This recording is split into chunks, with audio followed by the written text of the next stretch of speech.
Hello everyone, welcome to DNA coaching classes. तो आज हम लोग एक्सरसाइज 1.3 के क्वेश्चन नंबर 5, 6 और 7 कंप्लीट करेंगे 11th क्लास में मैथ का। तो उम्मीद है आप लोग घर पे क्वेश्चन कर रहे होंगे और आप लोग को समझ में आ रहा होगा।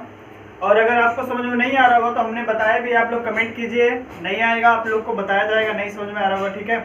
तो वैसे उम्मीद है आप लोग को सब समझ में आ रहा होगा क्योंकि बहुत ही बेसिक चीज़ है। और हाँ, ये एक नई चीज़ है, आप लोग नई चीज़ पढ़ रहे हो, ये तो थोड़ा सा अलग लग रहा होगा, लेकिन बहुत ही सरल तरीके से आप लोग को समझाया जा रहा है। उम्मीद है आप लोग समझ पाए होंगे, ठीक है। तो आगे बढ़ते हैं अपने क्वेश्चन नंबर 5 पे। तो क्वेश्चन नंबर 5 में आप लोग को बताया गया था ये नोटेशन किसका है, बताइए आप लोग, किसका नोटेशन है ये? Power set. यानी किसी भी सेट का अगर हमें पावर सेट निकालना हो तो कैसे निकालते हैं, ठीक है। तो ये आप लोग को बताया गया था। सपोज मैं बता देता हूँ, अगर ए हमारे पास ए है, एक एलिमेंट सेट है, एक दो है, इसके पास दो एलिमेंट है। तो अगर हमें इस सेट का पावर सेट निकालना हो, ठीक है, तो इसका एक फॉर्मूला होता है। अगर नंबर ऑफ, अब यहाँ पे n, तो इसका मतलब हो गया number of power set, number of power set. तो हम कैसे करते हैं, 2 की पावर m, वेयर m क्या होता है, number of elements in set A। तो अगर हम देखें तो एलिमेंट कितने हैं, 2 है, तो कितना हो जाएगा, 2 की पावर 2 हो जाएगा और आ जाएगा 4। तो कैसे होंगे वो, फटाफट देखते हैं।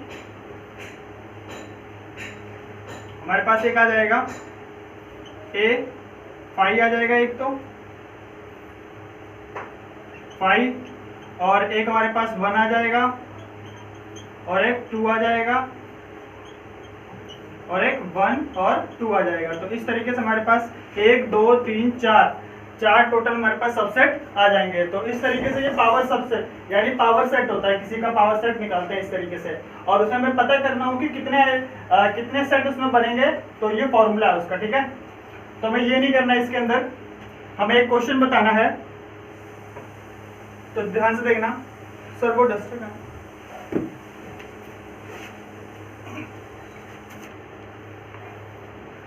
तो देखो ध्यान से देखना यहाँ पे क्वेश्चन नंबर 5, क्वेश्चन नंबर 5 ध्यान से देखिए। How many elements has power set PA, कितने एलिमेंट होंगे इसके अंदर। तो पहले से A के बारे में बताया गया है क्या, कि इसके पास क्या है, केवल 5। अब इसे एक और नोटेशन होता है इसका, हम इसे ऐसे भी डिनोट कर सकते हैं, ठीक है, इस तरीके से। तो इसका मतलब इसके अंदर कितने एलिमेंट है, 0, यानी एक भी एलिमेंट नहीं है, ठीक है। तो अब अगर हमें इसका नंबर ऑफ एलिमेंट अगर लिखना हो, m की वैल्यू कितनी आ गई यहाँ पे, 0। तो मैं हाउ मेनी एलिमेंट्स पूछा है, तो हम कैसे शो करेंगे इसको, number of elements of power set equal to क्या आएगा, 2 की पावर m, और 2 की पावर m यानी 2 की पावर m की वैल्यू क्या आ गई, 0, और 2 किसी की भी पावर अगर 0 होती है तो उसकी वैल्यू क्या आती है, 1। ये आप लोग नोट कर लो, a की पावर 0 दैट इज 1। a कुछ भी हो, यानी कोई भी वेरिएबल अगर उसकी पावर 0 हो जाए तो उसकी वैल्यू कितनी आती है, 1 आती है, ठीक है। तो इसी तरीके से कुछ भी हो, 2 की पावर 0 है तब भी वैल्यू कितनी है, 1। तो इसका मतलब नंबर ऑफ एलिमेंट्स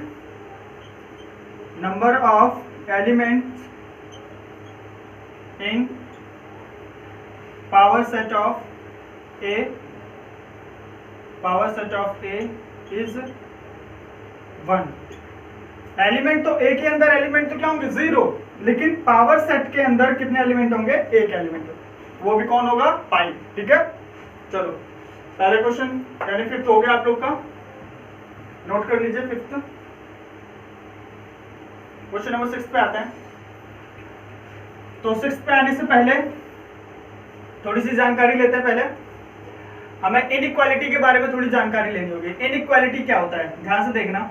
सपोज हमें कुछ कंडीशन लेनी है, हमें 2 से लेकर, यानी 2 भी चाहिए, अच्छा मान लो कि यहाँ पे 10 लेते हैं, ठीक है। हमें चाहिए कुछ नंबर चाहिए 2 से 10 के बीच में, 2 से 10 के बीच में। तो देखो बहुत सारी चीजें होती हैं, हमें मैथ में नोटेशन चाहिए, क्योंकि नंबर क्या होता है, इनफाइनाइट होते हैं, और इनफाइनाइट नंबर शो करना क्या होता है, बहुत ही मुश्किल होता है, पेज भर जाएगा, क्या करोगे। तो इसके बहुत सारे नोटेशन है, लंबे लंबे नंबर जो होते हैं, सीरीज, अगर किसी को आपको कोई सीरीज अगर आपको शो करनी है तो उसके कुछ नोटेशन है, इनइक्वालिटी से हम उसे आराम से शो कर सकते हैं, नहीं तो हमें पूरा पेज भर जाएगा। ठीक है, तो देखो ध्यान से, सपोज अगर हमें नंबर चाहिए 1 से लेकर 100 तक, तो आप लिखोगे बैठ के? नहीं। देखो इसका बहुत ही सिंपल सा एक लॉजिक है, तो मैथमेटिक्स में इसको यूज करते हैं। हमने इन सभी नंबर को मान लिया क्या? x मान लिया, जो भी आ रहे हैं। x तो वेरिएबल है, कुछ भी हो सकता है, 1 भी हो सकता है, 2 भी हो सकता है, कुछ भी हो सकता है। और हमें चाहिए इनके बीच में नंबर, तो इनके बीच में नंबर कौन आएंगे? 2, 3, 4, 5, 6, 7, 8 और 99। तो इसका मतलब हो गया 1 से लेकर 100 तक, 1 से लेकर 100 तक ये सारे नंबर आएंगे। तो आप इसे सारे के सारे नंबर लिखना क्या है? बेवकूफ़ी है। तो इसे मैथमेटिक्स में क्या हुआ है, अच्छी तरीके से नोटेशन है, कैसे हम इसे डिनोट करेंगे इतने बड़े नंबर को। चलो देखते हैं। तो हमने क्या किया, x क्या है, x को हमने 1 से बड़ा कर लिया, यानी x तो हमारा क्या है, x क्या है, वो सारे के सारे नंबर जो हमें चाहिए। ठीक है, और उस नंबर को हमने बोला कि वो 1 से क्या है, बड़ा है। तो और उसके बाद हमने कहा कि ये जो 100 से क्या है, छोटा है। आप बताओ, अगर मैं कोई नंबर लेना चाहूँ 55, क्या ले लिया? 55। तो बताओ 55 जो है 1 से तो बड़ा है और 100 से क्या है, छोटा है। तो ये भी 55 भी आ गया हमारे पास। अगर हमें चाहिए अगर सपोज हमें 0 चाहिए, क्या चाहिए? 0। तो क्या 0 हमने सोचा था इसके अंदर 0 आएगा? अगर 0 नहीं आएगा इसके अंदर, तो ये कंडीशन क्या होनी चाहिए? फॉल्स होनी चाहिए। तो देखते हैं कैसे फॉल्स होती है। सपोज यहाँ पे 0 ले लिया, तो क्या 0 1 से बड़ा होता है? नहीं होता। तो इसका मतलब ये 0 के लिए कंडीशन हमने नहीं बनाई है, बिल्कुल भी नहीं बनाई है। तो इसका मतलब हमें अगर 2 से लेकर 99 तक चाहिए, तो इस तरीके से हम लिख सकते हैं। ठीक है, देखो एक तो इस तरीके से लिख सकते हैं, और ध्यान से देखना एक और नोटेशन होगा इसी चीज को, इतनी ही वैल्यू अगर हमें चाहिए, यानी जितनी इसके अंदर वैल्यू है, जितने एलिमेंट है 2, 3, 4, 5, 6, 99 तक, ऐसी ही वैल्यू अगर हमें एक और तरीके से चाहिए, यानी एक तुम्हारा क्या होता है, लेस देन, और ये क्या होता है, इक्वल। तो इस तरीके से चाहिए, तो क्या करेंगे, ध्यान से देखना। हमने क्या किया, x लिया, less than equal, greater than equal, यानी हमें चाहिए क्या, एक तो 2 चाहिए, तो 2 के बराबर कर दो इसे। ठीक है, बराबर भी है और 2 से बड़ा चाहिए, 2 से बराबर भी हो गया, है ना, यानी यहाँ पे बराबर लगने से हमें x की वैल्यू में 2 भी मिल गया, और 2 से छोटा नहीं होना चाहिए, एक तो ले ही नहीं सकते, क्योंकि हमें चाहिए क्या, 2, 3, 4, 5, 6, 99 तक। तो इस तरीके से, और यहाँ पे हम 99 कर दें तो हमें 99 भी मिल जाएगा, है ना, और 100 हमें चाहिए नहीं, तो 100 हमें मिलेगा नहीं। तो इस तरीके से ये दोनों क्या है, सेम नोटेशन है।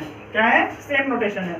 और देखो कैसे कर सकते हैं, सपोज यहाँ पे हमने 1 ही करा, तो बताओ ग्रेटर लेस देन लगाएं या लेस देन इक्वल, क्या लगाएंगे, लेस देन। ठीक है, 4 तरीके से कर सकते हैं इसे, और यहाँ पे हम इक्वल कर देते हैं, अब भी हमारे पास वही सारे वैल्यू आएंगे। अब देखो एक तरफ हम 2 को क्या कर देंगे, इक्वल कर देंगे, और इधर 100 को इक्वल नहीं करेंगे, क्योंकि 100 चाहिए नहीं। तो 1, 2, 3, 4, तो हम 4 तरीके से किसी को डिनोट कर सकते हैं। तो ये कोई भी आप लोग यूज कर सकते हो, इसमें से कोई भी नोटेशन यूज कर सकते हो। ठीक है, तो जो भी आपको अच्छा लगा, क्योंकि मैंने इसलिए चारों बता दिए ताकि कभी आप कंफ्यूज ना हो। ठीक है, अब ध्यान से देखना, अब बात आती है, ये तो हमारा क्या हो गया, नोटेशन हो गया। अब इसे हमें इंटरवल फॉर्म में लिखना है। किस में लिखना है, इंटरवल फॉर्म में। तो ध्यान से देखना, इंटरवल फॉर्म बहुत इंपॉर्टेंट है। इंटरवल फॉर्म कैसे लिखेंगे, देखो जब लेस देन हो तो छोटा ब्रैकेट लगाएंगे, ठीक है, और लेस देन इक्वल हो तो बड़ा लगाएंगे। याद रखना, जिस तरफ होगा, जिस वैल्यू की तरफ होगा, जिस वैल्यू की तरफ होगा उसमें हम क्या लगाएंगे, इस तरीके से, यानी छोटा ब्रेसेस, और जिस तरफ इक्वल होगा वहां पे क्या लगाएंगे, बड़ा ब्रैकेट, यानी बिग ब्रैकेट लगाएंगे। तो नोट कर लो इसे। चलो देखते हैं। ठीक है, आप यहाँ पे देखिए कि 1 के पास क्या है, छोटा, तो हम क्या लगाएंगे, छोटा। ठीक है, कॉमा दिया, और 100 के पास भी क्या है, ग्रेटर देन केवल है, इक्वल नहीं है, तो हम यहाँ पे 100 लिख देंगे और यहाँ पे छोटा ब्रैकेट में क्लोज कर देंगे। ठीक है, ये इंटरवल फॉर्म हो गया। यहाँ पे देखते हैं, हमारा 2 के पास लेस देन इक्वल है, मैंने क्या बताया था, जब लेस देन इक्वल होगा तो बड़ा ब्रैकेट। अब यहाँ पे भी ग्रेटर देन इक्वल है, तो हम क्या करेंगे, 99 लिखेंगे और यहाँ पे इस तरीके से इंटरवल यूज करेंगे। यहाँ पे देखते हैं इसे कैसे करेंगे, तो 1 को लेस देन, क्योंकि यहाँ पे केवल लेस देन है, और 99 इक्वल में है, तो 99 लिख के यहाँ पे बड़ा लगा देंगे ब्रैकेट, ठीक है। यहाँ पे देखते हैं 2 इक्वल है तो बड़ा ब्रैकेट, ठीक है। यहाँ पे ये इक्वल नहीं है तो 100 लिख के, मतलब याद रखना जो यहाँ पे लिखा रहेगा वही लिखना है इसके अंदर, ठीक है। तो इस तरीके से ये इसका इंटरवल फॉर्म आ गया है, ठीक है, नोट कर लीजिए। चलो अब अपने क्वेश्चन पे चलते हैं। अब आपको समझ में आ गया होगा, अब सारे क्वेश्चन लग जाएंगे फटाफट। देखो पहला क्वेश्चन क्या है, सेट बिल्डर फॉर्म में दिया हुआ है x colon x belongs to rational number real number -4 less than x greater than equal to, यानी x जो है वो ग्रेटर देन है -4 से और लेस देन इक्वल टू किसके है, 6 के। चलो फटाफट देखते हैं। तो इसी कंडीशन को लेना है, इंटरवल फॉर्म कैसे लिखेंगे, यहाँ पे क्या है लेस देन, तो हमने इंटरवल फॉर्म में -4 को छोटे ब्रैकेट के साथ, ठीक है, और कॉमा 6 के साथ इक्वल है तो 6 लिखा और बड़ा ब्रैकेट। कितना आसान है, फटाफट नोट करिए, ठीक है। सेकंड वाले में क्या है, x colon x belongs to real number and -4 x less than, ठीक है। यार दोनों में क्या है हमारे पास लेस देन, इक्वल किसी में नहीं है तो क्या लगाएंगे, छोटा ब्रेसेस, ठीक है। फटाफट आगे बढ़ते हैं। अब फटाफट हो रहेंगे क्वेश्चन, आप लोग लगा लिए होंगे थर्ड। यहाँ पे क्या दिया है, इस तरीके से कंडीशन दिया है, तो यहाँ पे इक्वल है तो 0 को तो बड़े ब्रैकेट में लेंगे और 7 इक्वल नहीं है तो छोटे ब्रैकेट में, ठीक है। आगे चलते हैं 3, यहाँ पे क्या करोगे फटाफट बताओ आंसर। तो 3 इक्वल में है तो बड़े ब्रैकेट और 4 इक्वल में है, इसको भी बड़ा ब्रैकेट के साथ। तो इस तरीके से 6 क्वेश्चन खत्म, ठीक है। आते हैं 7th क्वेश्चन पे। यहाँ पे intervals into the set builder form, अब उल्टा करना है। अभी हमें सेट बिल्डर फॉर्म दिया हुआ था, ठीक है, सेट बिल्डर फॉर्म हमें गिवन था और हमें उसे इंटरवल फॉर्म में कन्वर्ट करना था। अब की बार हमें इंटरवल फॉर्म दिया हुआ है, हमें सेट बिल्डर फॉर्म में कन्वर्ट करना है। एक लाइन हमेशा याद रखना कि लिखना कैसे है। तो हमारे पास क्या है -3, 0, दोनों में क्या लगा हुआ है, छोटा ब्रेसेस। अगर छोटा ब्रैकेट लगा इसका मतलब केवल और केवल लेस देन और ग्रेटर देन लगेगा, इक्वल वाला नहीं लगेगा। चलो फटाफट लिखते हैं, x colon x belongs to real number.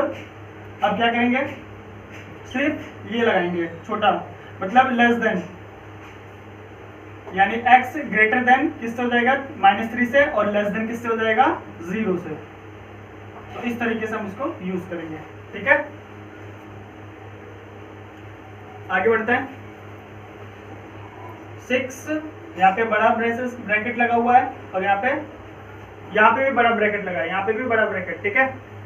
चलो देखते हैं, x colon x belongs to real number. अब जब बिग ब्रैकेट लगता है तो क्या करते हैं हम लोग, इक्वल लगाएंगे, ठीक है। ग्रेटर देन और लेस देन के साथ क्या लगाएंगे, इक्वल लगाएंगे। तो 6 लिया, greater than and equal to 6 and less than equal to 12, ठीक है। इस तरीके से हमारा सेट बिल्डर फॉर्म बन गया। थर्ड क्वेश्चन पे आते हैं। थर्ड क्वेश्चन में यहाँ पे छोटा ब्रैकेट लगा है, यहाँ पे बड़ा। फटाफट देखते हैं, x colon x belongs to real number. यहाँ पे छोटा लगा है ना, स्मॉल ब्रैकेट है, तो हम क्या करेंगे, केवल ग्रेटर देन लगाएंगे, यानी 6, यानी x ग्रेटर देन x हो जाएगा और लेस देन इक्वल टू क्या हो जाएगा, 12, लेस देन इक्वल टू, क्यों, क्योंकि 12 के पास क्या लगा हुआ है, बड़ा ब्रैकेट लगा है, ठीक है। अब आते हैं 4th पे, -23 और 5, यहाँ पे छोटा, यहाँ पे बड़ा ब्रैकेट आप लोग बना लिए होंगे। फटाफट देखो, x colon x belongs to real number. यहाँ पे -23 के पास है तो हम क्या करेंगे, -23 is x is greater than and equal to -23 और लेस देन क्या हो जाएगा, 5, ठीक है। तो इस तरीके से 7th क्वेश्चन भी खत्म होता है। अब आते हैं 8th क्वेश्चन पे, नोट कर लीजिए। आइए 8th क्वेश्चन पे थोड़ा सा ध्यान से देखना। Universal set for the given sets. अब की बार हमें क्या करना है, कोई एक सेट दिया हुआ है, वो किसका मतलब उसका यूनिवर्सल सेट क्या होगा। अगर मैं बात करूं, हमने कुछ यहाँ पे दे दिया, इस तरीके से दे दिया A B C D E, ठीक है, तो यहाँ पे ए दे दिया, तो बताइए इस तरीके से A B C D E ऐसे दिया हुआ है, इतना दे दिया, तो इसका यूनिवर्सल सेट क्या बनेगा, क्या बनेगा, सोचिए, ये है क्या, अल्फाबेट, यानी इंग्लिश अल्फाबेट है, तो यूनिवर्सल सेट क्या बनेगा, इसका यूनिवर्सल सेट बनेगा x colon x is a English alphabet, ठीक है, इंग्लिश अल्फाबेट्स। तो ये है यूनिवर्सल सेट किसके लिए, इसके लिए, ठीक है, तो याद रखना।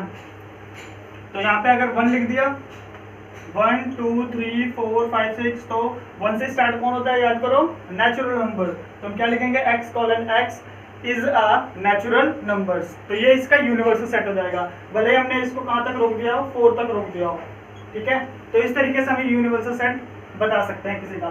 तो अब अगर हमें बताना है, पहला क्वेश्चन क्या दिया हुआ है, सेट ऑफ राइट ट्रायंगल, क्या दिया हुआ है, set of right triangle, right triangles. तो ये बताइए ये किसके पार्ट होते हैं, कोई भी ट्रायंगल किसके पार्ट होता है, ट्रायंगल के पार्ट होते हैं, तो हम क्या कहेंगे, x colon x is a